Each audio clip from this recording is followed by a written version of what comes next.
How do you practically find out God's will? You tell, first of all, you got to make this thing. God, I'll do anything you want. Just tell me what you want. Very important. Very important you start with that act of the surrender. God, I exist to do your will. I exist to please you because you know what's better for me than I do because you created me. You know what makes me tick. I'll do anything you want. And then start carrying a pad or some paper with you and write down all your options. Write down getting married, not getting married, be a priest, go to this school, go to this college, go to this university, marry this girl, marry this guy, be a garbage man, be a doctor, be Tim Staples, whatever it is that you feel that your options are. You might have 10 of them. That's okay. Then go back and write the good and the bad for each of these. If I become a priest, what's the good part of it?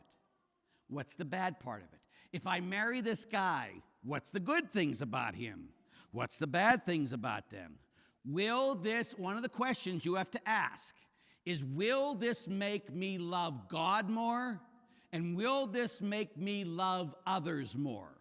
Right?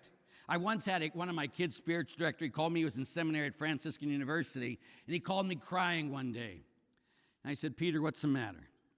He says, Father, if God wants me to be a priest, I'll be a priest, but I love Sarah.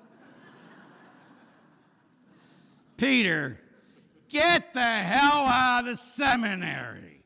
God does not make you miserable. He just doesn't. He created you to be happy forever. It doesn't mean you won't suffer. Of course you'll suffer. Part of love is suffering. We don't seek suffering for suffering's sake. Jesus didn't. But if we love, we'll suffer. It's just that simple. So will it make me more loving of God and others? He married Sarah. He has 7 children. 2 of them are named Lawrence, one in the middle name, one in the first name. Great kids, of course, because they're named after a great person.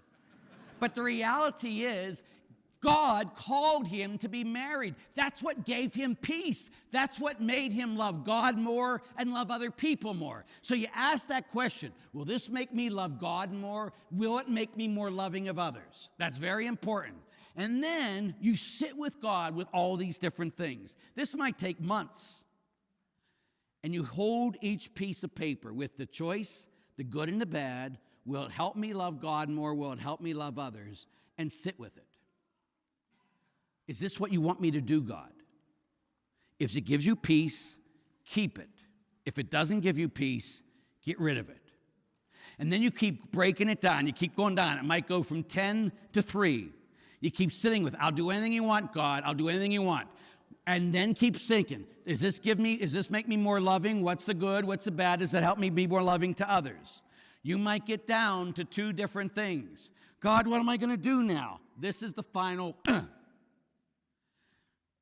If I was to drop dead now and I stood before God, if I did this, would I hear from God?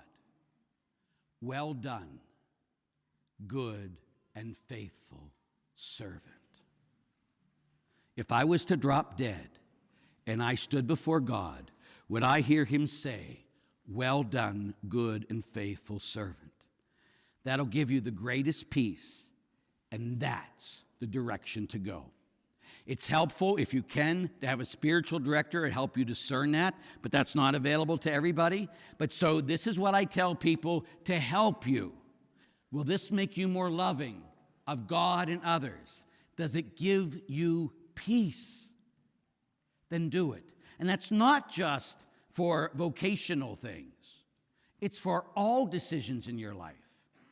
All decisions.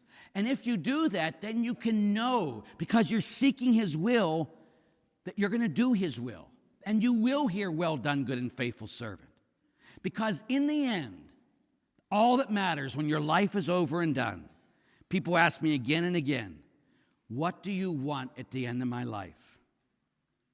I want to hear my Father say, Larry, well done, good and faithful servant.